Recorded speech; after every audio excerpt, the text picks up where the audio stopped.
எதிர்காலத்தை நினைச்சா எனக்கு ரொம்ப பயமா இருக்கு சார் அப்படின்னு சொல்றவங்க நிறைய பேர் இருக்கிறாங்க. அதாவது பயப்படாத மனிதர்கள்னு யாருமே கிடையாது.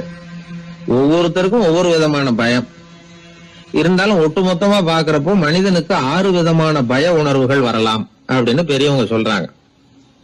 எல்லா விதமான பயமும் இந்த 6 வகைக்குள்ள அடக்கம். அந்த 6 வகை பயமும் 6 எதிரிகள் மாதிரியா. 6 எதிரிகளையும் புரிஞ்சுக்கிட்டோம்னா போதும், வாழ்க்கையில சுலபமா வெற்றி அடைய முடியும். சரி, அந்த 6 வகை பயம் என்னென்ன அப்படின்னு பாப்போம்.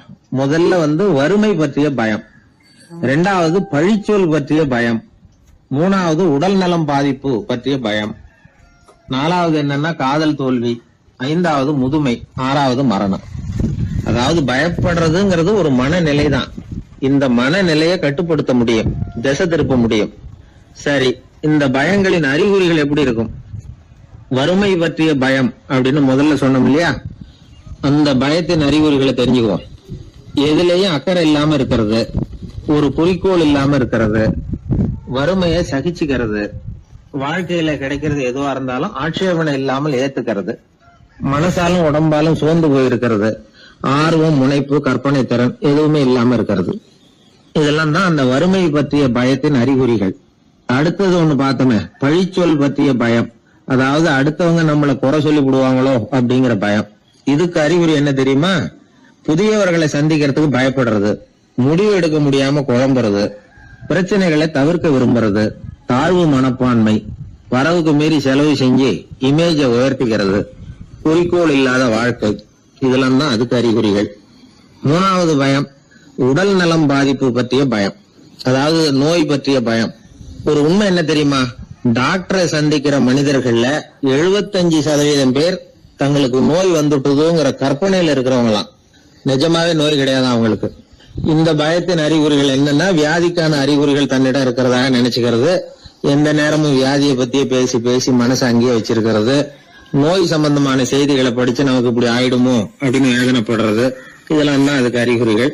4வது பயம் காதல் தோல்வி. இது ரொம்ப வேதனை, உடம்பையும் மனசையும் சீரழிச்சு விடும்.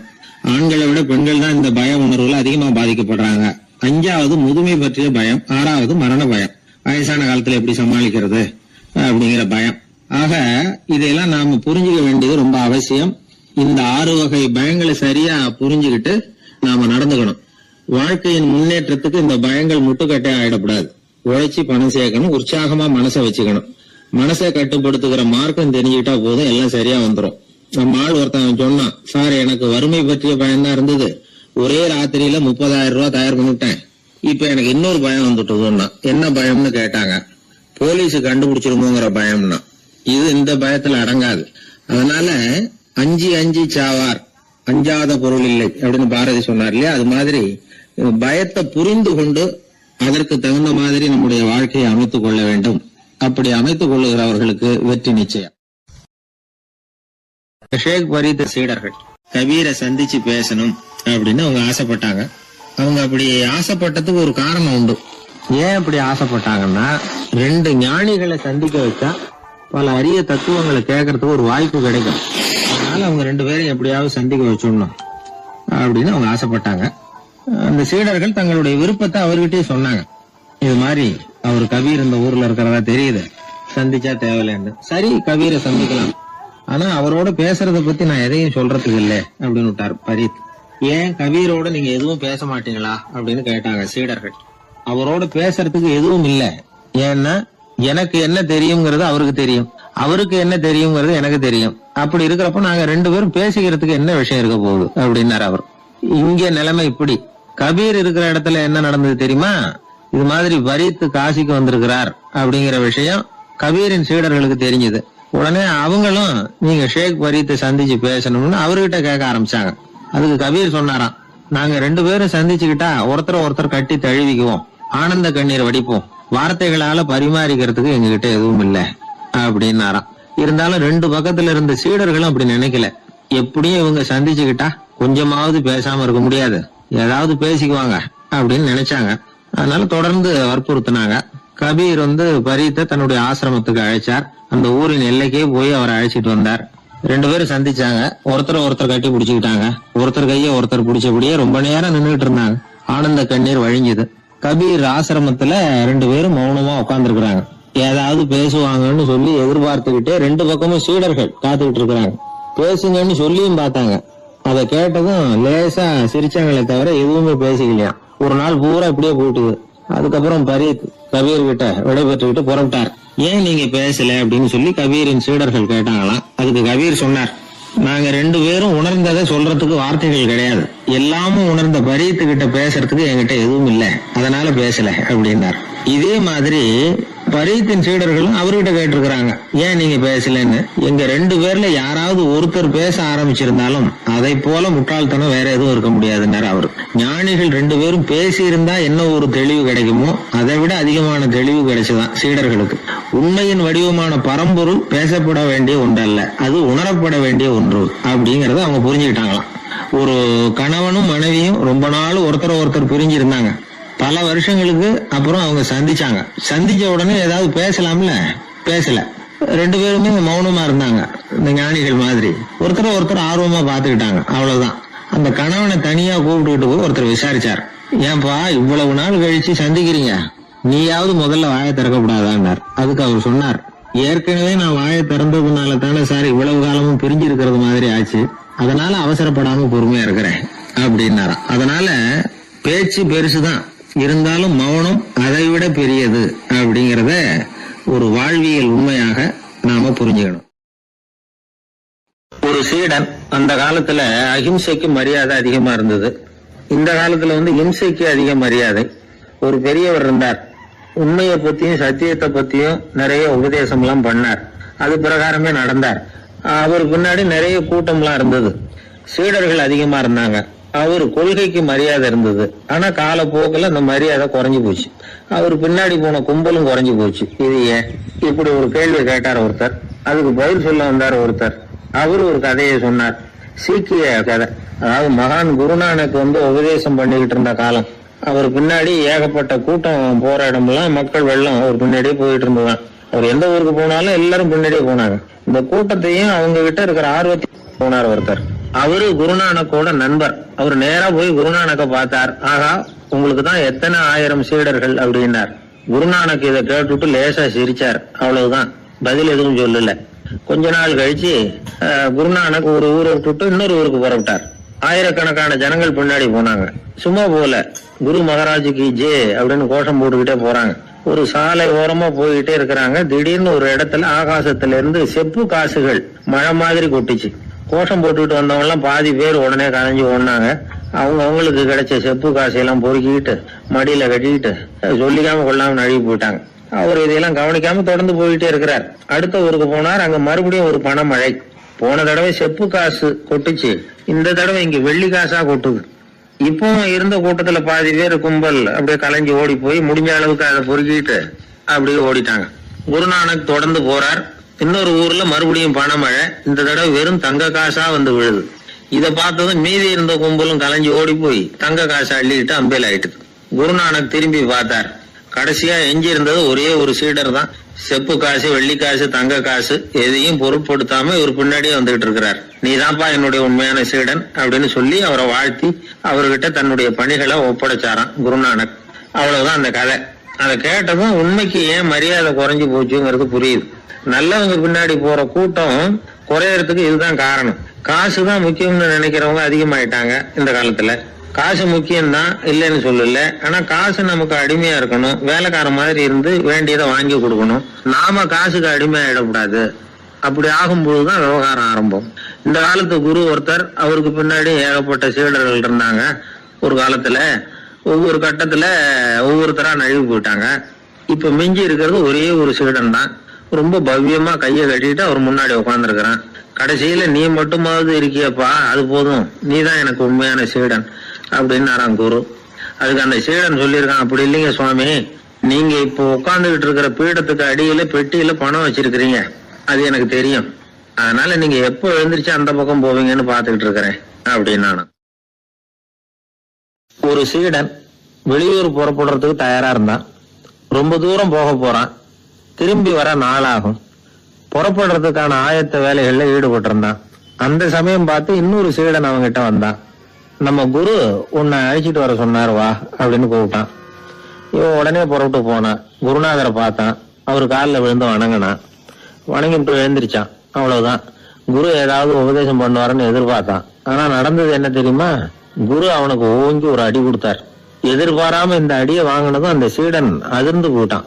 பக்கத்துல இருந்த மற்ற சீடர்களும் திகைச்சு போய் நின்னுட்டாங்க. அடி வாங்கின சீடனுக்கு மனசுக்குள்ள குழப்பம். நாம என்ன தப்பு பண்ணணும், புறப்படுற நேரத்துல இப்படி குரு கிட்ட அடி வாங்குற மாதிரி ஆயிட்டுதே அப்படின்னு நினைச்சு மனசுக்குள்ள ரொம்ப வேதனைப்பட்டான். கொஞ்சம் துணிச்சலை வரவழைச்சுக்கிட்டு குருநாதர்கிட்டயே கேட்டுட்டான். சுவாமி, நான் என்ன தப்பு பண்ணினேன்? என்ன இப்படி அடிச்சுட்டீங்களே, ஒரு வார்த்தை கூட உங்களை எதிர்த்து நான் பேசினது இல்லையே, இவ்வளவு காலமா உங்க விருப்பத்துக்கு விரோதமா ஒரு காரியம் கூட நான் செஞ்சது இல்லையே, வந்ததும் வராததுமா ஒண்ணுமே சொல்லாம என்ன அடிச்சுட்டீங்களே, குருவே நான் செஞ்ச குற்றம் தான் என்ன அப்படின்னு கண்ணீரோட பரிதாபமா கேட்டானா அந்த சீடன். ஆனா அந்த குரு முகத்துல கொஞ்சம் கூட கோபம் இல்லை. அவர் சிரிச்சுக்கிட்டே நின்றுகிட்டு இருந்தாராம். அதுக்கப்புறம் சொன்னாராம், என்னுடைய அருமை சீடனே, நீ ஒரு தவறும் பண்ணல. நான் உன்னை அடிச்சது நீ ஏதோ தப்பு பண்ணிவிட்டேங்கிறதுக்காக இல்ல. நீண்ட பயணம் போக போற, ஞாபகமா ஏதாவது கொடுத்து அனுப்ப வேணாமா? நீ ஞானம் பெற்ற பிறகுதான் திரும்பி வர போறேங்கிறது எனக்கு தெரியும். அதுக்கு பிறகு உன்னை வந்து அடிக்க முடியுமா? அதனால இப்ப கிடைச்சிருக்கிற இந்த வாய்ப்பை பயன்படுத்திக்கிட்டேன். அப்போதைக்கு இப்பவே அடிச்சுட்டேன், அவ்வளவுதான், வேற ஒண்ணும் இல்லை அப்படின்னாராம். குரு சிரிச்சுக்கிட்டே அப்படி சொல்றார். இருந்தாலும் இதுவும் ஒரு உபதேசம் தான். அதிர்ச்சிகளால வந்து விழிப்படைய வைக்கிறதும் ஒரு வழிதான். இது வந்து ஜென் வழி. பெரும்பாலும் அதிர்ச்சியின் மூலமாகவே ஞான தரிசனத்தை அருள்கிறவர்கள் தான் ஜென் குருமார்கள். நம்ம தியானம் தான் ஜென். இந்தியாவில இருந்து சீனாவுக்கு போய் கொஞ்சம் பேர் மாறி வளம் பெற்று ஜப்பான்ல ஜென் ஆகி வளர்ந்துருக்குது, அவ்வளவுதான். ஜென்கிறது தியானம். எதை நினைச்சும் தியானிக்கிறது இல்ல, எல்லாத்திலையும் தியானம் இருக்கிறதா சொல்லுது ஜென். பேசுறது, இருக்கிறது, நடக்கிறது, சாப்பிடுறது, சிரிக்கிறது, தூங்குறது, தொழில் செய்யறது அல்லது சும்மா இருக்கிறது எல்லாமே தியானம் தான். ஜென்கிறது ஒரு சுய தரிசனம். தன்னைத்தானே அடையாளம் கண்டுகொள்கிறது தான் அது. இல்லாத எதையும் தேடி கண்டுபிடிக்கிறது இல்ல. சென் மார்க்கத்தை பத்தி ஓஷோ என்ன சொல்றாரு தெரியுமா? காணாமல் போன தன்னுடைய மூக்கு கண்ணாடி தன்னுடைய மூக்கின் மேல் இருப்பதை கண்டுகொள்வது போன்றது சென் அப்படிங்கிறார். நம்மால் ஒருத்தர் இன்னொருத்தர் முகத்தை ரொம்ப நேரமா உத்து பார்த்துக்கிட்டு இருந்தார். என்ன பாக்குறீங்கன்னாரு அவரு. நீங்க போட்டிருக்கீங்களே மூக்கு கண்ணாடி, அதைதான் பாக்குறேன்னாரு இவரு. நீங்க அப்படி பாக்குறதுக்கு விசேஷ காரணம் ஏதாவது உண்டான்னு கேட்டார் இவர். உண்டுன்னார். என்னன்னு கேட்டார். நேத்திக்கு காணாம போன என்னோட மூக்கு கண்ணாடி அது அப்படின்னாராம் இவர். ஒரு ஊர்ல ஒரு குரு இருந்தார், ஜென் குரு. அவரை தேடிட்டு ஒரு மன்னர் வந்தார். வந்தவர் ஜப்பான் மன்னர். தோட்டக்கலையை பத்தி தெரிஞ்சுட்டு போறதுக்காக அவர் வந்தார். எப்படி தோட்டம் அமைக்கிறது அப்படிங்கறத பத்தி அந்த குரு விவரமா சொல்லி கொடுத்தாரு. ஒரு நாள் 2 நாள் இல்ல, 3 வருஷம் கத்து கொடுத்தார். அதுக்கப்புறம் சொன்னார், நான் கத்து கொடுத்துட்டேன், இனிமே நீங்க போகலாம், போய் தோட்டம் அமைக்கலாம். அதுதான் உங்களுக்கு பரிசை. தோட்டம் அமைச்ச பிறகு சொல்லி அனுப்புங்க, நான் வந்து பாக்குறேன். நீங்க இங்க என்னவெல்லாம் கத்துக்கிட்டீங்களோ அதெல்லாம் அங்க செயல்முறையில செஞ்சு காட்டுங்க அப்படின்னு சொல்லி அனுப்பி வச்சார். மன்னர் போனார். அரண்மனைக்கு பக்கத்திலேயே ஒரு பெரிய தோட்டத்தை உண்டு பண்ணினார். அழகான மரங்களையும் செடிகளையும் உருவாக்கினாரு. கிட்டத்தட்ட 1000 தோட்டக்காரர்களை பயன்படுத்தி 3 வருஷங்கள் முயற்சி பண்ணி அந்த அழகான தோட்டத்தை உருவாக்கினார். குரு கிட்ட இருந்து செய்தி வந்தது, நாளைக்கு வந்து தோட்டத்தை பாக்குறேன் அப்படின்னு. மன்னர் உடனே சுறுசுறுப்பாயிட்டார். முதல் நாளே தோட்டத்தை சுத்தப்படுத்தினார். ராத்திரி பூரா யாரும் தூங்கல. எல்லாருக்கும் தோட்டத்தை ஒழுங்குபடுத்துற வேலை. அது அந்தந்த இடத்துல ஒழுங்கா இருக்குதா அப்படின்னு சரி பார்த்தாங்க. ஒரு தவறும் இல்லாத வகையில அதை ஒழுங்குபடுத்தினாங்க. மறுநாள் குரு வந்தார், தோட்டத்தை பார்த்தார். அவருக்கு கோபம் வந்துட்டது. மன்னருக்கு ஆச்சரியம், எப்பவும் சிரிச்சுக்கிட்டே இருக்கிறவர் இப்ப எப்படி இருக்கிறாரே அப்படின்னு. மெதுவா குரு கிட்ட போய், எல்லாம் சரியா தானே இருக்குது அப்படின்னார். எல்லாம் சரிதான், ஆனாலும் எங்கே அந்த பொன்னிற காற்று அப்படின்னார். உதிர்ந்த இலைகள், பொன் மஞ்சள் நிற இலைகள் காற்றில் அப்படி புரண்டு ஓடுவதை நான் பார்க்க முடியவில்லையே அப்படின்னாராம். அது இல்லாம இந்த தோட்டம் உயிரோட்டம் உள்ளதா இருக்காது, இதுல பாடல் இல்லை, ஆடல் இல்லை, அதெல்லாம் இல்லாம இந்த தோட்டம் ரொம்பவும் செயற்கையா தெரியுதுன்னாராம். மன்னர் இப்பதான் யோசனை பண்ணார். கீழே கிடந்த காஞ்சி போன இலைகள் மட்டும் இல்ல, மரத்துல இருந்த காஞ்சி போன இலைகளையும் அப்புறப்படுத்தி சுத்தமா வச்சிருக்கிறார். இறப்பும் வாழ்க்கையினுடைய ஒரு பகுதி தான். மரணம்ங்கிறது வாழ்க்கைக்கு எதிரானது அல்ல, அதை நிரப்பும் ஒரு பகுதி தான் அது. மரணம் இல்லையில் வாழ்க்கையே இல்லை அப்படிங்கிறது பெரியவங்க கருத்து. இப்ப அந்த தோட்டம் அழகாதான் இருக்குது. இருந்தாலும் அது ஒரு ஓவியம் மாதிரி உயிர் இல்லாமல் இருக்கு. குரு ஒரு வாளியை கையில எடுத்துக்கிட்டார், தோட்டத்தை விட்டு வெளியில போனார். ஏற்கனவே வீசி எறிந்த அந்த சருகுகளை எல்லாம் அள்ளி கொண்டுகிட்டு வந்தார். உள்ள எல்லா இடங்கள்லயும் அதை வீசினார். உடனே காத்து அந்த காய்ந்த சருகுகளையும் பழுத்த இலைகளையும் அசைக்க ஆரம்பிச்சுட்டுது. இப்போ அங்க சலசல சத்தம், சங்கீதம், இலைகளின் நடனம். ஓவியம் மாதிரி இருந்த அந்த தோட்டத்துக்கு இப்ப உயிர் வந்துட்டுது. இதுதான் அந்த பொன்னான காற்று அப்படின்னாராம் குரு. மன்னருக்கு புரிஞ்சது. மிகப்பெரிய ஜென் கேள்வி ஒன்று உண்டு. உம்மான் அப்படிங்கிற ஒரு பெரிய குருவை பார்த்து துறவி ஒருத்தர் கேட்டாராம், இலைகள் எல்லாம் கீழே விழுந்து மரங்கள் மொட்டையாக இருக்கும்போது என்ன நடக்கும்? இதுதான் கேள்வி. இதுக்கு உம்மான் சொன்ன பதில் பொன்னான காற்று, தி கோல்டன் விண்ட் அப்படின்னாராம். இதுக்கு என்ன விளக்கம்னா, உன்னுடைய எண்ணங்கள் எல்லாம் உன்னுடைய மனசிலிருந்து கீழே விழுந்து உனது உள்ளுணர்வானது மொட்டையாக நிற்கும் நிலைதான் அது. உனது வேர்களின் அருகில் காற்று வீசுகிறது. எல்லா எண்ணங்களும் உன்னிலிருந்து வெகு தூரத்துக்கு புரண்டு கொண்டே சென்று விடுகிறது. நீ அவற்றை கடந்து விட்டால் நீ அவைகளுக்கெல்லாம் மேலெழுந்து கீழே பார்ப்பவனைப் போல நிற்க ஆரம்பித்து விடுவாய். அதுதான் தியானம் என்பது அப்படின்னு சொல்றாங்க. தியானம்ங்கிறது எண்ணத்துக்கு எதிரானதில்லை. தியானம்ங்கிறது எண்ணங்களை கடந்து செல்வதுதான். அதுக்கப்புறம் நாம பொன்னிற காற்றுல ஆட ஆரம்பிச்சிருவோம். இதுதான் பெரியவர்கள் சொல்றது. என்கிட்ட ஒருத்தர் தோட்டம் அமைக்கணும்னு யோசனை கேட்டு வந்தார். எல்லாம் சொல்லி கொடுத்தேன். செடிகள்லாம் செழிப்பா வளரணும்னா வேறு காயாம பாத்துக்குங்க, தினமும் தண்ணி விடுங்க அப்படின்னு சொல்லி அனுப்பி வச்சேன். ஒரு மாசம் கழிச்சு ஒரு தோட்டத்தை பாக்குறதுக்காக போனேன். போய் பார்த்தா எல்லா செடியும் வாடி கிடக்குது. என்னங்க இப்படி பண்ணிவிட்டீங்கன்னு. நீங்க சொன்னபடிதான் செஞ்சேன்னார். என்ன செஞ்சீங்கன்னு கேட்டேன். வேறு காயாம பார்த்து சொன்னீங்க, தினமும் ஒரு தடவை எல்லா செடியையும் ஒவ்வொன்னா புடுங்கி பார்த்து வேறு காயாம இருக்கா அப்படின்னு பார்த்துட்டு அதுக்கப்புறம் தண்ணி பாய்ச்சனே, அவ்வளவுதான் அப்படின்னார். நம்மள மாதிரி ஒரு ஆசாமி அவன் நம்மள மாதிரியே கற்பனை பண்ணான். அதாவது நாம தான் இந்த உலகத்துல ரொம்பவும் கஷ்டப்படுறோம், மத்தவங்க எல்லாம் சந்தோஷமா இருக்கிறாங்க அப்படின்னு அவன் நினைச்சுக்கிட்டான். அவன் ஒரு நாள் கடவுளை வேண்டிக்கிட்டானான், சுவாமி இந்த உலகத்துல எவ்வளவோ பேர் இருக்கிறாங்க, ஒவ்வொருத்தருக்கும் ஒவ்வொரு விதமான கஷ்டம் இருக்கலாம், ஒத்துக்கிறேன். இருந்தாலும் எனக்கு அது கொஞ்சம் அதிகமா இருக்கிறது மாதிரி தெரியுது. அதனால நீங்க எனக்காக ஒரு சின்ன உதவி செஞ்சா போதும். அது வேற ஒண்ணும் இல்ல, என்கிட்ட இருக்கிற துயரங்களை இன்னொருத்தர் யாருகிட்டயாவது கொடுத்துருங்க, அவர்கிட்ட இருக்கிற துயரங்களை என்கிட்ட மாத்தி கொடுத்துருங்க. ஒரு மியூச்சுவல் டிரான்ஸ்பர், அவ்வளவுதான். அப்படி பண்ணிவிட்டா போதும் அப்படின்னு வேண்டிக்கிட்டானான். அன்னைக்கு ராத்திரியே அவன் ஒரு கனவு கண்டிருக்கான். வானத்திலிருந்து ஒரு குரல் கேட்டிருக்கு. அது என்ன சொல்லிச்சு தெரியுமா? ஏ ஜனங்களே, எல்லாரும் அவங்கவுங்க கஷ்டங்களை ஒரு பையில போட்டு எடுத்துக்குங்க. அப்படி எடுத்துக்கிட்டு நேரா இந்த ஊர் எல்லையில இருக்கிற கோயிலுக்கு சேருங்க அப்படின்னு அந்த குரல். ஆஹா, கடவுள் நம்ம பிரார்த்தனைக்கு சேவை சாய்ச்சுட்டார் அப்படின்னு சந்தோஷப்பட்டான் இவன். உடனே என்ன பண்ணான்? தன்கிட்ட இருந்த கஷ்டத்தையெல்லாம் ஒரு சாக்கு பையில போட்டு எடுத்துக்கிட்டான். வீட்டை விட்டு வெளியில வந்தான். தெருவுல இறங்கி நடக்கிறான். அங்க பார்த்தா ஏகப்பட்ட பேர் ஆளுக்கு ஒரு பைய தூக்கிட்டு கோயிலுக்கு போயிட்டு இருக்கிறாங்க. சில பேர் மூட்டையா கட்டி தலையில சுமந்துகிட்டு போயிட்டு இருக்கிறாங்க. இவன் பார்த்தான். இவனுக்கு ரொம்ப ஆச்சரியமா இருந்தது. ஏன்னா எல்லாரும் வச்சிருக்கிற பைய இவன் பைய விட பெருசா இருந்தது. இவன் பை தான் இருக்கிறதுலயே கொஞ்சம் சின்னதா தெரிஞ்சது. இப்ப அவன் மறுபடியும் சாமியை வேண்டிக்கிட்டான், கடவுளே இப்ப உள்ள சூழ்நிலையை கவனிச்சா என்கிட்ட இருக்கிற பைய பரவாயில்லன்னு தோணுது. அதனால வேற ஒரு பை எதையும் மாத்த வேணாம், இதுவே பரவாயில்ல, இந்த பையோட திரும்பி வீட்டுக்கு போனா போதும்னு நினைக்கிறேன் அப்படின்னு ஏதோ நினைக்க ஆரம்பிச்சுட்டாங்க. எல்லாரும் கோயிலுக்கு போய் சேர்ந்தாங்க. கோயில்ல அந்த குரல் மறுபடியும் கேட்டது. எல்லாரும் அவங்கவுங்க பைகளை சோகத்துல தொங்க விடுங்க.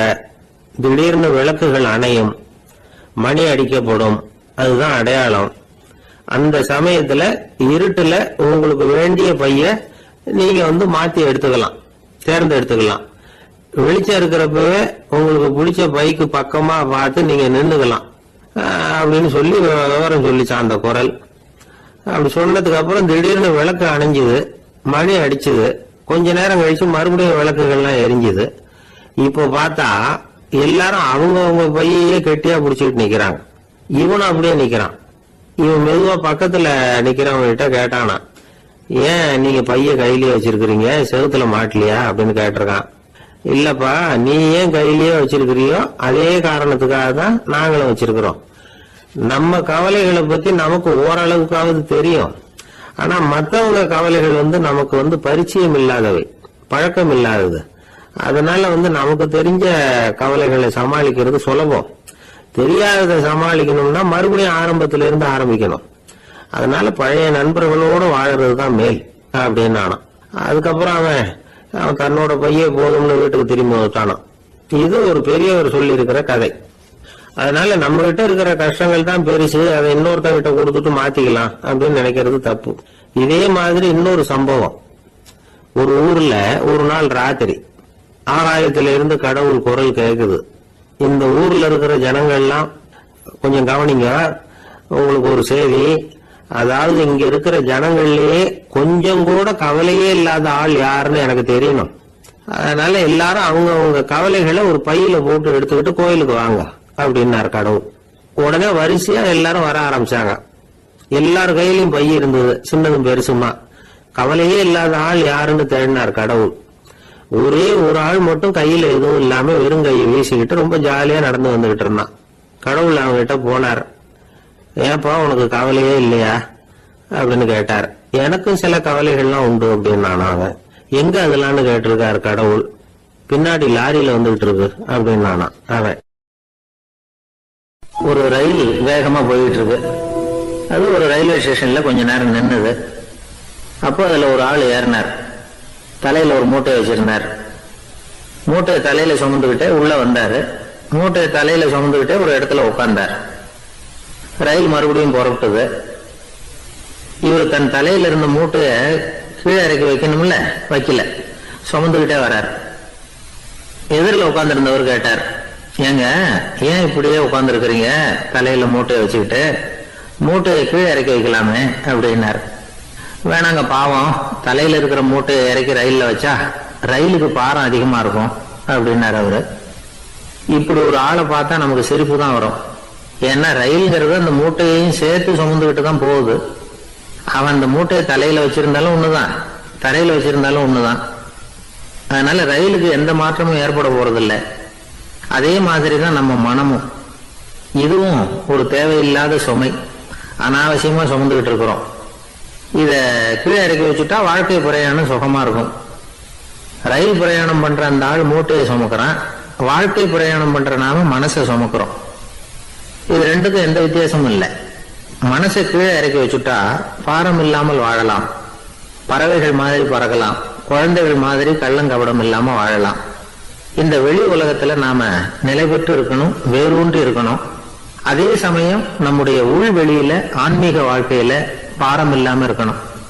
அப்போ பறக்கணும், நதியை போல ஓடணும், மிதக்கணும். பயணம் சுகமா இருக்கும், களைப்பு தெரியாது, கவலை தெரியாது. ஒரு சீடன் போதி தர்மரை நாடி வந்தான். குருவே, நீங்கள் என்ன வெறுமையாக இருக்க சொன்னீங்க, நான் இப்ப மறுபடியும் வெறுமையானவன் ஆகிட்டேன், அதனால இப்ப என்ன செய்ய சொல்றீங்க என்ன அப்படின்னு சொல்லி நின்னா. உடனே அந்த குரு பக்கத்துல இருந்த ஒரு குச்சியை எடுத்து அவன் தலையில அடிச்சு, போய் அந்த வெற்றுத்தன்மையையும் வீசி எறிந்து விட்டு வா அப்படின்னார். நான் இப்போ காலியா இருக்கிறேன்னு ஒருத்தன் சொல்றான்னு வச்சுங்க, அது உண்மை இல்லை. ஏன்னா இன்னமும் அதுல நான்கிற எண்ணம் இருக்குது. எந்த சிந்தனையும் இல்லாம இருக்கிறது கடினம் தான். ஆனாலும் மனிதன் அதுல உள்ள நுட்பத்தை புரிஞ்சுக்கிட்டான்னா இவ்வளவு தூரம் தூக்கி சுமந்துகிட்டு வந்த அந்த மனதின் முட்டாள்தனத்தை அவனே பார்த்துட்டு சிரிப்பான். இதுதான் பெரியவங்க சொல்லி இருக்கிற ஆலோசனை. நம்மால் ஒருத்தன் தலையில ஒரு பெரிய மூங்கில் கூடையோட ரயில்ல உட்கார்ந்தான். கூட தலையில இருந்தது, கீழே இறக்கி வைக்கல. எதிரில் இருந்தவர் கேட்டார், ஏங்க எதுக்காக அதை அனாவசியமா சுமந்துகிட்டே இருக்கீங்க, கீழே இறக்கி வைங்களேன்னார். இல்லைங்க, நான் வீட்டை விட்டு புறப்படும் போது என் பையன் சொல்லிவிட்டான், கூடைய தலையை விட்டு இறக்கக்கூடாதுன்னு அப்படின்னார். அவன் சின்ன பையன், விவரம் இல்லாம சொல்லியிருப்பான். இப்ப என்ன நேர்ல வந்தா பாத்துக்கிட்டு இருக்கிறான், நீங்க இறக்கி வைங்கன்னார் அவர். அவன் நேர்ல பாத்துக்கிட்டு இல்ல, இருந்தாலும் நான் இந்த கூடையை கீழே இறக்கி வச்சா அது அவனுக்கு தெரிஞ்சிரும் அப்படின்னாரு இவரு. அது எப்படின்னாரு அவர். அவன் தனக்கு டிக்கெட் வாங்க வேணாம்னு சொல்லி இப்ப இந்த கூடைக்குள்ளதான் உட்கார்ந்துருக்கிறான் அப்படின்னார் இவர். ஒரு ஊர்ல ஒரு இளைஞன் இருந்தான். ஒரு நாள் அவன் ஒரு குருவை தேடிட்டு புறப்பட்டான். ஊரை விட்டு வெளியில போனான். போகிற வழியில ஒரு காடு. அந்த காட்டுல ஒரு மரத்தடியில ஒரு பெரியவர் உட்கார்ந்துருக்கிறார். அமைதியா மௌனமா அவர் அமர்ந்திருக்கிறார். இந்த பெரியவரை விசாரிக்கலாம், குருவை தேடி கண்டுபிடிக்கிறதுக்கு ஒரு ஏதாவது ஒரு வழி சொல்லி கொடுப்பார் அப்படின்னு நினைச்சுக்கிட்டு அவர் நெருங்கினான். ஐயா, எனக்கு ஒரு குரு தேவை, எங்க கிடைப்பார், அவரை எப்படி அடையாளம் கண்டுபிடிக்கிறது, அதை பத்தி ஏதாவது விவரம் சொன்னீங்கன்னா நான் கண்டுபிடிச்சுக்குவேன் அப்படின்ட்டு பெரியவர் நிமிர்ந்து பார்த்தார். தம்பி, அது ரொம்ப சுலபம். அவர் வயசானவரா இருப்பார், என்னை விட சுமார் 30 வயசு அதிகமா இருக்கும். அவர் ஒரு மரத்தடியில் தான் உட்கார்ந்துருப்பார் அப்படின்ட்டு இருக்கான். சரிங்க பெரியவரே, அது என்ன மாதிரியான மரம், எப்படி இருக்கும் அப்படின்னு கேட்டிருக்கான். பெரியவர் அந்த விவரங்களையும் சொல்லி இருக்கிறாரு. அது மட்டும் இல்ல, சந்திக்கிற நாள், நேரம், வினாடி முதற்கொண்டு எல்லா விவரங்களையும் துல்லியமா சொன்னாராம். இவ்வளவு விவரங்களை இவரால் எப்படி சொல்ல முடியுது அப்படின்னு இவனுக்கு ஆச்சரியம். இருந்தாலும் அந்த பெரியவர் கடைசியா ஒரு விவரம் சொன்னார். அது என்ன தெரியுமா, எப்படியும் நீ அவரை சந்திக்கிறதுக்கு ஒரு 30 வருஷம் ஆகும் அப்படின்னு சொல்லிவிட்டாராம். ரொம்ப நன்றிங்க பெரியவரே அப்படின்னு சொல்லிவிட்டு அந்த இளைஞன் புறப்பட்டு இருக்கான். இப்போ அவனுக்கு குரு பத்தின விவரம் எல்லாம் கிடைச்சிட்டுது, சந்திக்கிற நேரமும் தெரிஞ்சுட்டுது. ஆனா 30 வருஷம் அவரை தேடி அலைய வேண்டியிருக்குமே. அவன் தேட ஆரம்பிச்சான். காடு மலை எல்லாம் சுத்தி அலைஞ்சான். பல வருஷங்கள் தேடினான், அழுத்து போயிட்டான். கடைசியில அவனுக்கும் வயசாயிட்டுது. கடைசியில தன்னுடைய சொந்த ஊருக்கே திரும்பி போயிட்டு இருந்தான். அங்க ஒரு மரத்தடியில அவன் தேடிக்கிட்டு இருந்த குருநாதர் கிடைச்சார். யார் அவருன்னா, 30 வருஷத்துக்கு முன்னாடி வழி சொல்லி கொடுத்தாருல அதே பெரியவர். அவருக்கு இப்போ 30 வயசு அதிகமா இருந்தது. அதே மரம், அன்னைக்கு பெரியவர் சொன்ன அடையாளம் இப்ப பொருத்தமா இருந்தது. இப்ப அந்த பெரியவர் சொன்னார், சரியா வந்து சேர்ந்துட்ட, வா, உனக்காக தான் நான் இவ்வளவு காலமும் காத்துக்கிட்டு இருந்தேன் அப்படின்னாராம். என்ன சொல்றீங்கன்னு இருக்கான். 30 வருஷத்துக்கு முன்னாடி என்கிட்ட வந்தியே, அப்பவே என் காலம் வந்து முடிஞ்சு போயிருந்தது. அப்பவே என்ன உனக்கு அடையாளம் தெரியல, அதனால இவ்வளவு காலம் உனக்காக காத்துட்டு இருக்கும்படி ஆயிட்டுது அப்படின்னாராம். ஐயா, அப்பவே நீங்க சொல்லி இருக்கலாமே, இதுதான் 30 வருஷம் கழிச்சு நீ சந்திக்க போற இடம், நான் தான் உன்னுடைய குரு அப்படின்னு சொல்லி இருக்கலாமே அப்படின்றான். அந்த பெரியவர் சிரிச்சுக்கிட்டே இதுக்கு பதில் சொன்னாராம். நான் எவ்வளவோ விவரமா தான் சொன்னேன், நீ சரியா புரிஞ்சுக்கல. காரணம், அப்போ நீ போதுமான அளவுக்கு பக்குவம் பெற்றிருக்கவில்லை, அதனால புரியும் சக்தி இல்லாம போட்டுக்கப்போ 30 ஆண்டு காலம் நீ அலைஞ்சு தெரிஞ்சிருக்கிற. அது காரணமா இப்போ உனக்கு அந்த பக்குவம் வந்துட்டு, அதனாலதான் அடையாளம் காண முடிஞ்சது, நானே உன்னுடைய குரு அப்படின்னாராம். இதுல இருந்து என்ன தெரியுதுன்னா, ஆன்மீகத்துல மாணவனாக சேர்றதுக்கு கூட ஒரு பக்குவத்தன்மை தேவைப்படுது. ஒரு பெரிய ஞானி, அவர்கிட்ட சீடனா இருக்க ஒருத்தன் வந்தான், எதிரில் நின்னான். ஞானி அவனை வெகு நேரம் உற்று பார்த்தார். அப்புறம் சொன்னார், சீடனா இருக்கிறது ரொம்ப சிரமம்னார். நான் தயாரா இருக்கிறேன்னா. அது இன்னமும் சிரமமாச்சே, இங்க வந்து குருவா இருக்கிறது மட்டுமே சுலபம் அப்படின்னாராம். அப்படின்னா நான் குருவாவே ஆயிடுறேன் அப்படின்னானா. இது போலவே இந்த காலத்துல கதை ஒண்ணு உண்டு. ஒரு பள்ளிக்கூடத்துல வகுப்பு ஆசிரியர் மாணவனை திட்டிக்கிட்டு இருந்தார். டேய், நீ 100க்கு 10 மார்க் தான் வாங்கிட்டு இருக்க, இவ்வளவு மோசமா நீ படிச்சா கடைசியில மாடு மேய்க்கிறது கூட லாய்க்கு இல்லாதவனா ஆயிடுவேன், அதுக்கப்புறம் என்ன செய்ய போற அப்படின்னாராம். பையன் தலையை சொரிஞ்சுக்கிட்டே சொன்னானா, சார் அப்படின்னா ஒண்ணு செய்யறேன் அப்படின்னானா. இவர் கேட்டிருக்கார், என்ன செய்ய போறேன்னு. வேற என்ன சார், உங்களை மாதிரி ஒரு ஆசிரியர் ஆயிடுறேன் அப்படின்னானா. துருக்மேனியாவில் அஷ்காபாத் அப்படின்னு ஒரு நகரத்துல ஒரு புவியியல் விஞ்ஞானி இருந்தார். அவரு ஒரு நாய்க்குட்டி வளர்த்தார். ஒரு நாள் முன்னிரவு நேரம் ஒரு மேஜைக்கு முன்னாடி உட்கார்ந்து அந்த விஞ்ஞானி ஏதோ கணக்கு போட்டுக்கிட்டு இருக்கிறார். அவருக்கு ஒரு சின்ன பெண் குழந்தை, அது தொட்டில தூங்கிட்டு இருக்குது.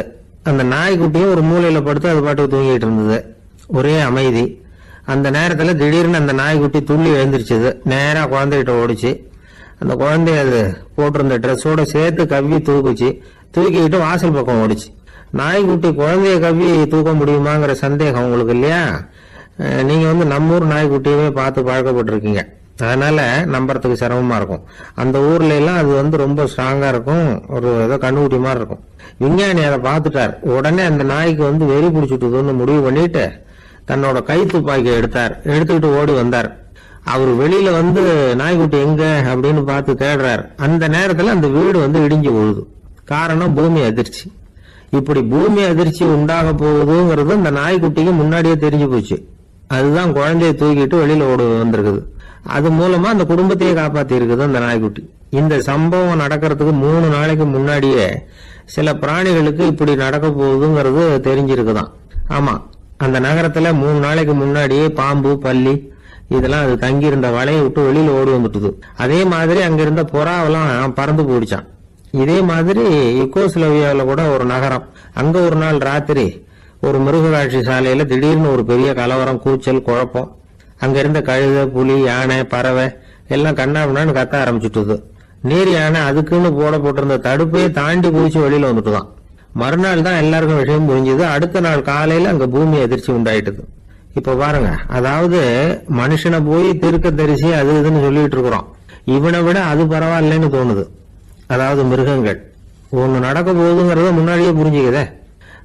சரி, இதெல்லாம் எப்படி அது முன்கூட்டி புரிஞ்சுக்குது? அதுதான் படைப்பு ரகசியம். அதை கண்டுபிடிக்கிறதுக்கு தான் மனுஷன் வந்து ஆராய்ச்சி பண்ணிட்டு இருக்கிறான். விஞ்ஞானிகளோட ஆராய்ச்சி எல்லாம் ஒரு பக்கம் இருக்கட்டும், வீட்டுக்குள்ளேயே சில ஆராய்ச்சி பண்ணி பாருங்களேன். இப்ப சில யோசனை சொல்லி அதை சோதனை பண்ணி பாருங்க அப்படின்னு ஒருத்தர் சொன்னாராம். அதாவது இப்ப மழை வருமா வராதா அப்படின்னு தெரிஞ்சுக்கணுமா, உடனே ஒரு பூனைக்குட்டி பின்னாடி மெதுவா போய் அது என்ன செய்யுதுன்னு கவனிச்சு பார்க்கணும். பூனைக்குட்டி தன்னோட பாதத்தினால சுகத்துல வந்து அப்படி கீறிக்கிட்டு இருக்கும். அப்படி கீறினா கண்டிப்பா மழை வரும். சில சமயம் பூனைக்குட்டி அப்படி மல்லாந்து படுத்துக்கிட்டு பாதத்தை உயர தூக்கும், அப்படியும் இப்படியும் புரளும். இப்படி செஞ்சதுன்னா அன்னைக்கும் மழை இருக்காது. அதனால முன்னாடி இருந்தது மழை வர்றதுக்கு அறிகுறி, இது மழை இல்லைங்கிறதுக்கு அறிகுறி. பறவைகள் பிராணிகள் இதுகளோட நடவடிக்கைகளை பார்த்துட்டு அதையெல்லாம் அடிப்படையா வச்சுதான் காலநிலையை கண்டுபிடிக்கிற கருவிகளை கண்டுபிடிச்சிருக்கிறாங்க. வாத்து இருக்குல்ல, சில சமயம் தன்னோட அழகை தன்னோட இறகுகள்ல அப்படியே புதைச்சிக்கும். அப்படி செஞ்சா குளிர்காலம் வரப்போகுதுன்னு அர்த்தம்.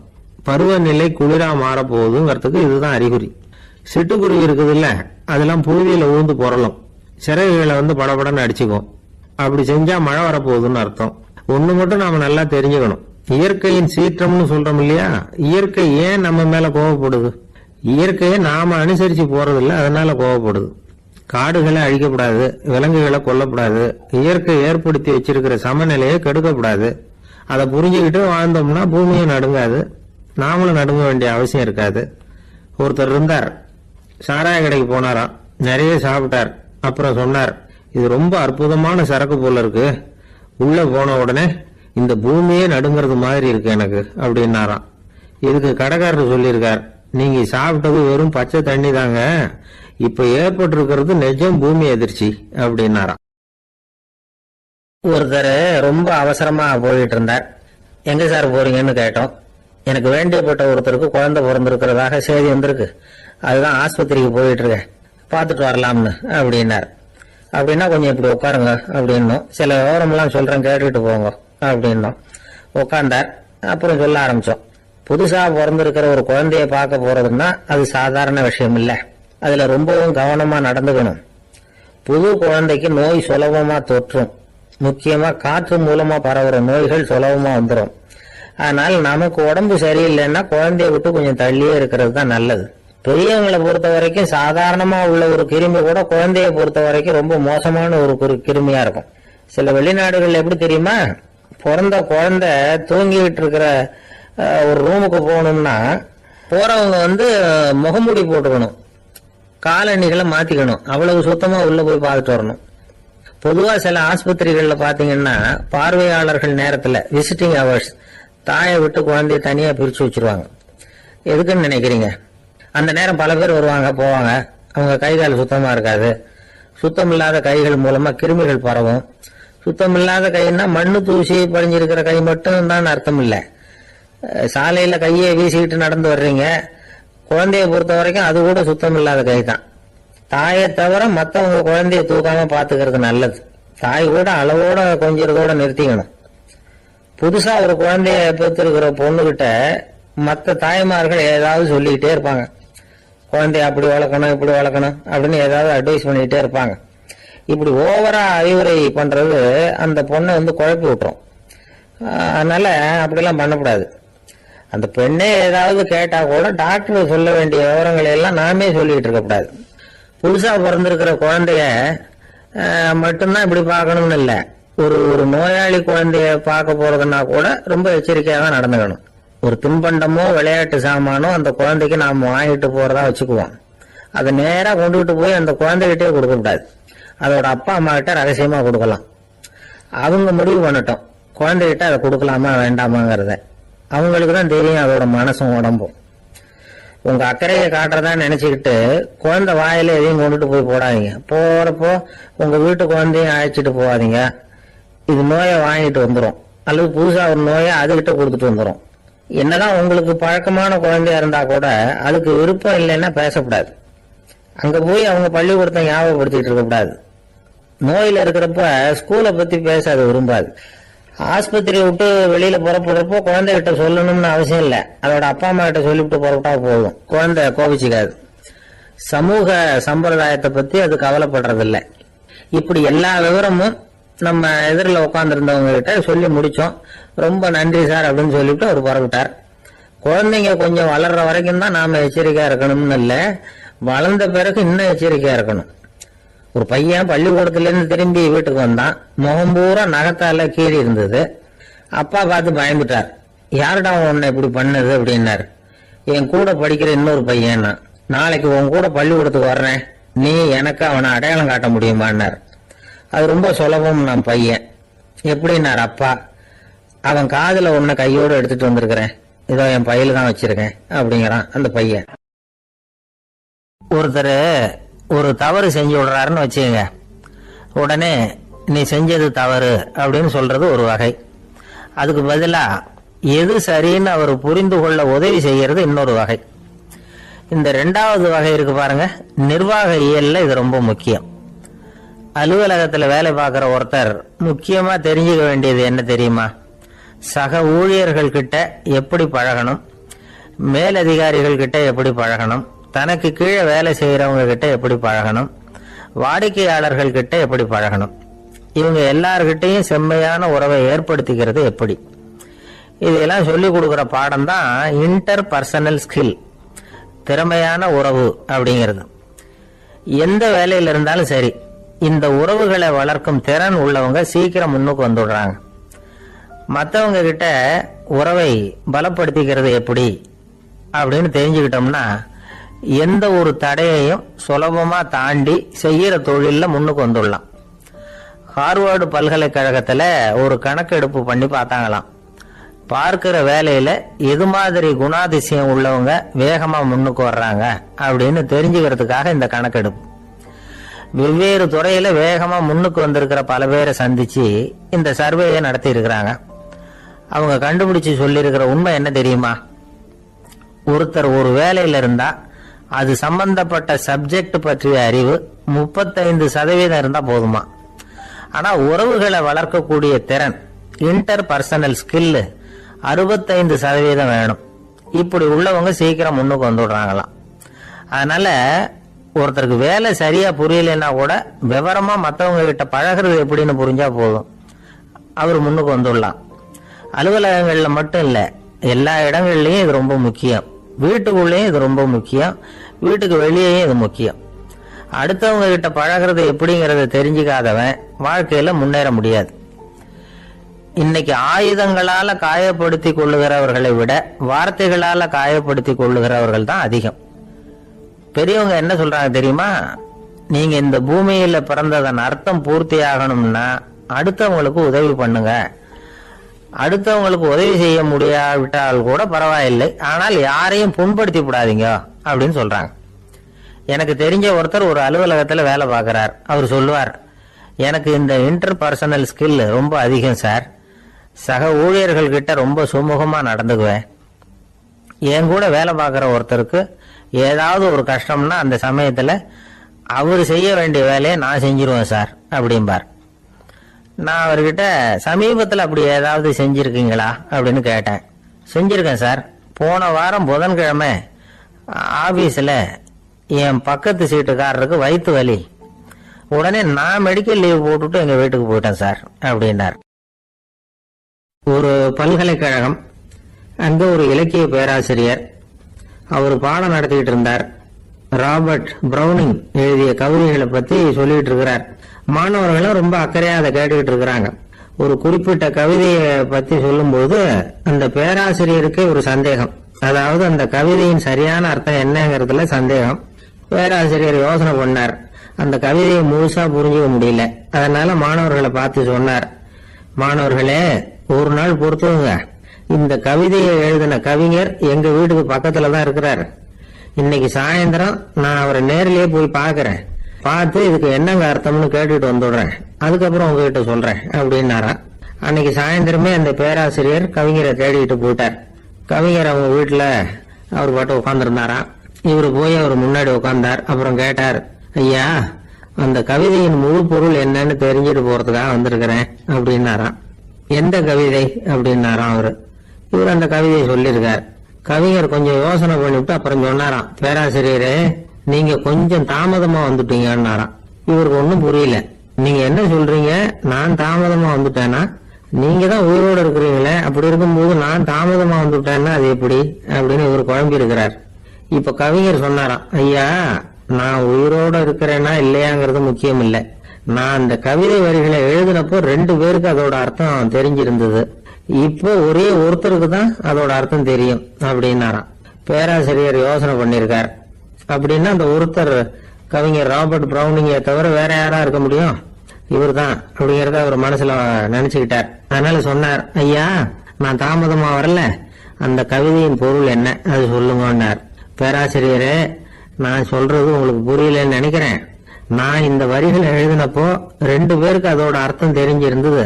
அந்த 2 பேர் யாருன்னா, ஒருத்தர் ராபர்ட் பிரவுனிங், அதாவது நான், இன்னொருத்தர் கடவுள். இப்போ அது கடவுளுக்கு மட்டும்தான் தெரியும். நானே இதை பத்தி பல தடவை யோசனை பண்ணி பார்த்தேன்.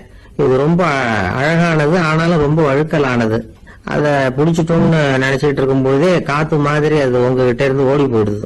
எனக்கு ரொம்ப வருத்தமா தான் இருக்குது. நிச்சயமா நான் தான் இந்த வரிகளை எழுதியிருக்கிறேன். அதுல அர்த்தம் இருக்குங்கிறது எனக்கு தெரியும், அதை நான் உணர்றேன். ஆனா நீங்க என்ன மன்னிக்கணும், எனக்கே கூட அது என்னால விளக்க முடியல. அப்படி இருக்கும்போது உங்களுக்கு எப்படி அதை நான் விளக்க முடியும் அப்படின்னு அந்த கவிஞர். அனுபவிக்கப்படக்கூடிய எல்லாமே விளக்கப்படக்கூடிய ஒன்றல்ல, விளக்கப்படும் எல்லாமே அனுபவிக்கப்படக்கூடிய ஒன்றல்ல அப்படிங்கிறது ஞானிகளுடைய கருத்து. அதுக்காக தான் அந்த சம்பவம். வாழ்க்கையில நீங்கள் தொடர்ந்து ஆய்வு செய்து கொண்டே இருக்கக்கூடிய விளக்கங்களை ஒருபோதும் அடைய முடியாத பரிமாணங்கள் இருக்கிறதுனாலதான் அது அலுப்பு தட்டாம இருக்குது. உங்களால நிறைய அனுபவிக்க முடியும், இருந்தாலும் நீங்கள் அனுபவித்து அறிந்த விஷயங்கள் கூட வார்த்தைகளால விளக்கப்பட முடிவதில்லை அப்படிங்கிறது பெரிய ஒரு சிந்தனை. இதெல்லாம் ஒரு பக்கம் இருக்கட்டும். நமக்கு தெரிஞ்ச பேராசிரியர் ஒருத்தர் 1 மணி நேரம் ரொம்ப விவரமா வகுப்பு எடுத்தார். கடைசியா சொன்னார், மாணவர்களே ரொம்பவும் எளிமையா விளக்கமா எல்லா விவரமும் சொல்லி இருக்கிறேன். அதனால இதுல உங்களுக்கு சந்தேகம் வர்றதுக்கு வாய்ப்பே இல்லை. இருந்தாலும் கேட்க வேண்டிய கடமை கேட்கிறேன். இதுவரைக்கும் நடத்தினதுல யாருக்காவது ஏதாவது சந்தேகம் உண்டா அப்படின்னு கேட்டாராம். எனக்கு ஒரே ஒரு சந்தேகம் தான் சார் அப்படின்னு எழுந்திரிச்சு நிக்கிறான் ஒருத்தன். என்னன்னு கேட்டாராம். இதுவரைக்கும் நீங்க என்ன பாடம் சார் நடத்துனீங்க அப்படின்னு அவன். ஒரு ஊர்ல ஒரு துறவி இருந்தார், புத்த சமய துறவி. அந்த ஊர் மன்னன் அவரை பத்தி கேள்விப்பட்டிருக்கான். ஒரு நாள் புறப்பட்டு போனா, துறவியின் பாதங்களை தொட்டு வணங்கினான். அதுக்கப்புறம் சொன்னான், ஐயா நான் உங்களை அரண்மனைக்கு அழைச்சிட்டு போறதுக்காக வந்திருக்கிறேன். இனிமே நீங்க இங்க எதுக்கு இருக்கணும் அப்படின்னு. அவன் மனசுக்குள்ள என்ன நினைப்புன்னா, இவர் எங்க வர போறாரு, நான் ரொம்ப எளிமையானவன், எனக்கு எதுக்கு அரண்மனை வாசம்னு சொல்லி விடுவார் அப்படின்னு நினைச்சிருக்கான். ஆனா அந்த துறவி என்ன பண்ணாரு தெரியுமா? அப்படியா, சரி போகலாம், வா போய் ஒரு ரகத்தை கொண்டுட்டு வா, அரண்மனைக்கு போகும்போது அதுக்கு தகுந்த மாதிரி ஆடம்பரமா போகணும் அப்படின்னு விட்டாரான். துறவி இப்படி சொன்னதும் அந்த மன்னனுக்கு மனசுக்குள்ள சந்தேகம் வந்துட்டுது. இவர் உண்மையிலேயே துறவி தானா, ஏமாத்து பேர் வழி மாதிரி தெரியுதே அப்படின்னு நினைச்சிருக்கான். இருந்தாலும் இனிமே என்ன பண்றது, சொல்லியாச்சு. ரகத்தை கொண்டுட்டு வந்தான். துறவி ஏறி உட்கார்ந்தார். பக்கத்துல ராஜா, அவரு ரொம்ப உற்சாகமா வரார். இவன் ரொம்ப சோர்ந்து போய் வரான். துறவி மரத்தடியிலேயே வாழ்ந்து பழக்கப்பட்டவர், அரண்மனையில எளிமையா ஒரு இடத்துல உட்காந்துக்குவார் அப்படின்னு நினைச்சான். ஆனா அப்படி இல்லை. அரண்மனைக்கு வந்த உடனே அந்த துறவி அதை கொண்டுட்டு வா இதை கொண்டுட்டு வான்னு சொல்லி உத்தரவு போட ஆரம்பிச்சுட்டார். அரண்மனையில இருந்தா அரசன மாதிரி இருக்கணும் அப்படிங்கிறார். ராத்திரி பூரா சௌரியமா தூங்கினார். பகல்ல அரண்மனை தோட்டத்துல உலாவ வேண்டியது, நீச்சல் குளத்துல குளிக்க வேண்டியது, இப்படியே பொழுது போக்கிட்டு இருக்கிறார். அந்த அரண்மனையில துறவி மகிழ்ச்சியா இருக்கிறார். மன்னனால அப்படி இருக்க முடியல.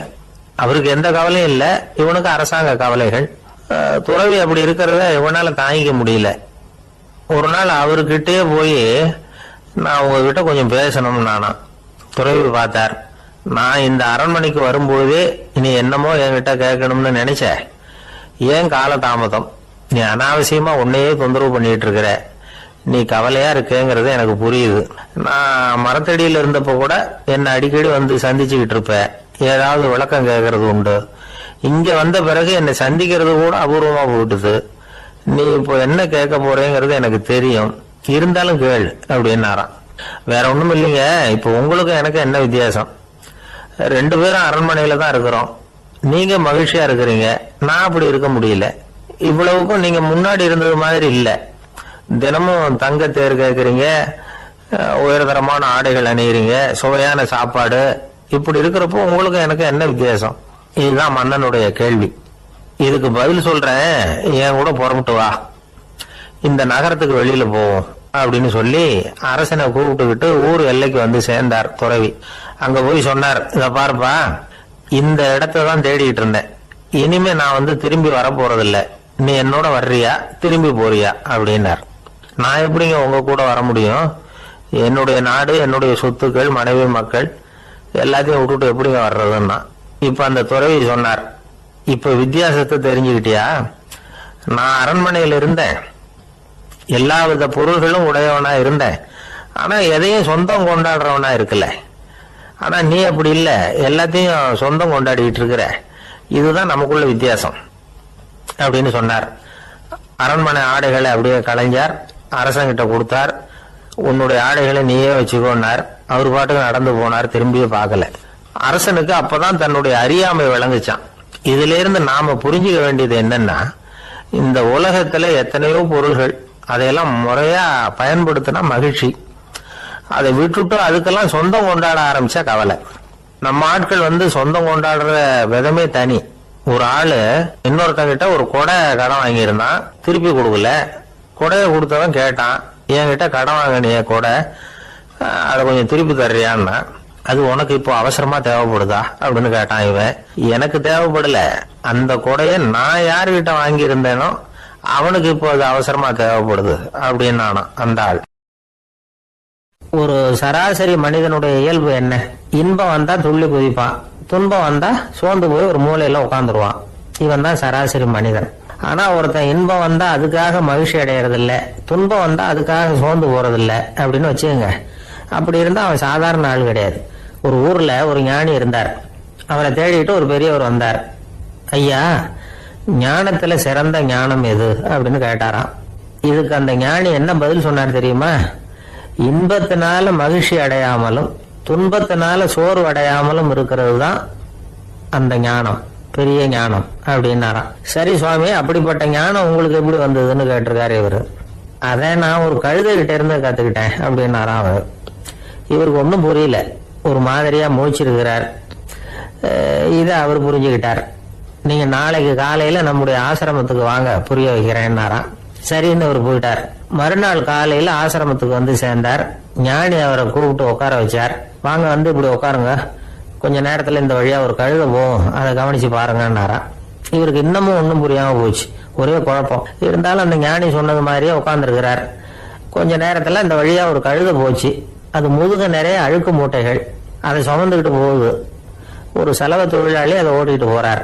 கொஞ்சம் தூரத்துல ஒரு ஆறு இருக்கு, அங்க போய் துணியெல்லாம் சுத்தப்படுத்திக்கிட்டு சாயந்தரமா திரும்பி இந்த வழியாக வருவாங்க. ஞானி சொன்னது மாதிரியே இந்த பெரியவர் அழுக்கு மூட்டையை சுமந்துக்கிட்டு போற அந்த கழுதையை கவனிச்சார். கழுதை போயிட்டது. அதுக்கப்புறம் ஞானியை திரும்பி பார்த்தார். இப்ப அந்த ஞானி சொன்னார், சாயந்தரம் வரைக்கும் நீங்க இங்கேயே இருக்கணும்னார். அதே மாதிரி இவர் இருந்தார். சாயந்தரமா அந்த ஞானி சொன்னார், ஐயா, இப்ப கொஞ்ச நேரத்துல அந்த கழுதை இந்த வழியா திரும்பி வரும், அதையும் கவனிச்சு பாருங்கன்னார். இவரும் கவனிச்சு பாக்குறார். கழுதை வந்தது. அது முதுகுல சலவை செய்யப்பட்ட துணி மூட்டை, அது பாட்டுக்கு சுமந்துக்கிட்டு போய்கிட்டு இருக்குது. பெரியவருக்கு ஒன்றும் புரியல, பொறுமை இழந்துட்டார். சரி சுவாமி, இந்த கழுதைக்கும் உங்க ஞானத்துக்கும் என்ன சம்பந்தம் அப்படின்னார். இப்ப அந்த ஞானி விளக்கினார். ஐயா, இந்த கழுதை இதே மாதிரி தினமும் காலையில அழுக்கு மூட்டைகளை சுமந்துக்கிட்டு ஆத்துக்கு போகுது, மாலையில வெண்மையான சுத்தமான துணிகளை சுமந்துக்கிட்டு திரும்பி ஊருக்கு போகுது. காலையில இது போகும்பொழுது முதுகுல அழுக்கு மூட்டைகளை சுமந்துக்கிட்டு போறோமேங்கிற வருத்தமும் அதுக்கு கிடையாது. சாயந்தரம் திரும்பி வரும்பொழுது சுத்தமான துணிகளை சுமந்துக்கிட்டு வர்றோமேங்கிற மகிழ்ச்சி அதுக்கு இல்லை. இதை பார்த்துதான் நானும் அது மாதிரி ஞானத்தை கத்துக்கிட்டேன் அப்படின்னாராம். அதனால யாரு கத்து கொடுக்கறாங்க அப்படிங்கறத விட எதை கத்துக்கிறோம் அப்படிங்கறது தான் முக்கியம். ஒரு சினிமா பாக்குறோம், ஒரு அருவி கொட்டுறது மாதிரி காட்சி வருது, தண்ணீர் வழியுது. படம் முடிஞ்சதும் பாத்தீங்கன்னா அந்த திரை என்ன நனைஞ்சு போயா இருக்கும். ஒரு தீப்பிடிச்சு எரியிற காட்சியே சினிமாவில் பாக்குறீங்க, காட்சி முடிஞ்சதும் அந்த வெண் திரையே கருகி போயா இருக்கும். படத்துல வர்ற தண்ணீரும் நெருப்பும் அந்த திரையை பாதிக்கிறது இல்லை. நாம அந்த திரை மாதிரி இருக்கிறதுக்கு கத்துக்கணுமா? அந்த பக்குவம் வந்துட்டதுன்னா இன்பமும் துன்பமும் நம்ம எதுவும் செய்யாது. ஒரு சினிமாவை பாக்குற வரைக்கும் சிரிக்கலாம், அழலாம். பார்த்துட்டு வெளியில வரும்போது அழுதுகிட்டே வர முடியாது. ஒருத்தர் வந்தார், அப்படி படம் முடிஞ்சு வெளியில வரும்போது அருவி மாதிரி கண்ணீர் சிந்திக்கிட்டே வரார். ஏன் சார் படம் அவ்வளவு சோகமா அப்படின்னு கேட்டார். இன்னொருத்தர், இல்ல சார் கூட்டம் ரொம்ப குறைச்சல் சார், மொத்தம் படம் பார்க்க வந்தவங்களே 15 பேர் தான் சார் அப்படின்னார் கண்ணீரை தொடச்சிக்கிட்டே. அதுக்கு நீங்க ஏன் சார் அழறீங்கன்னு கேட்டார் அவரு. இந்த படத்தோட தயாரிப்பாளரே நான் தான் சார் அப்படின்னாரா இவர். இந்த உலகத்துல எத்தனை வகையான மனிதர்கள் இருக்கிறாங்க, ஒவ்வொரு மனிதனுமே ஒவ்வொரு வகை அப்படிங்கிறாங்க விஞ்ஞானிகள்.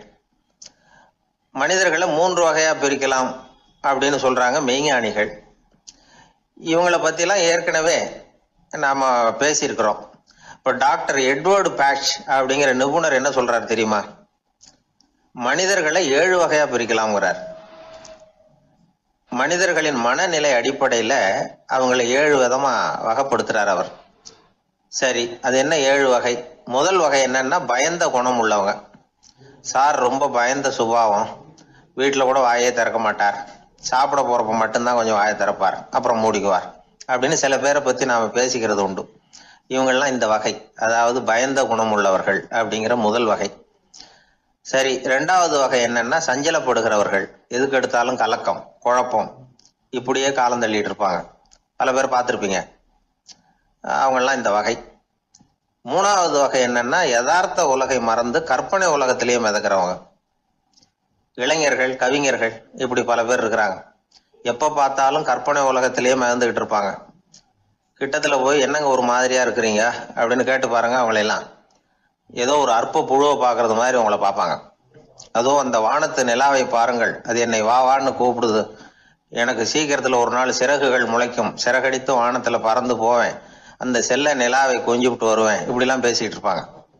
கொஞ்சிறது அப்புறம் இருக்கட்டும், இப்ப கஞ்சிக்கு வழியே பாருப்பா அப்படின்னா அதை காதுல வாங்க மாட்டாங்க. நாம ஏதோ இந்த உலகத்தை அனுபவிக்க தெரியாதவர்கள் மாதிரி நம்மளை அவங்க கவனிப்பாங்க. இப்படி ஒரு ரகம். 4வது வகை மனிதர்கள் எப்படின்னா, இவங்க தனிமை உணர்வு மிக்கவர்கள். இவங்க மற்றவங்களோட இயல்பா நெருங்கி பழகிறது இல்லை, தான் உண்டு தன்னுடைய வேலை உண்டுன்னு இருந்துட்டு போறவங்க. அடுத்த வீட்டுல இருக்கிறவர் யார் அப்படின்னு கேட்டா கூட அடுத்த வீடுன்னு ஒண்ணு இருக்கா அப்படிங்கறது மாதிரி நம்ம முகத்தை பார்ப்பாங்க.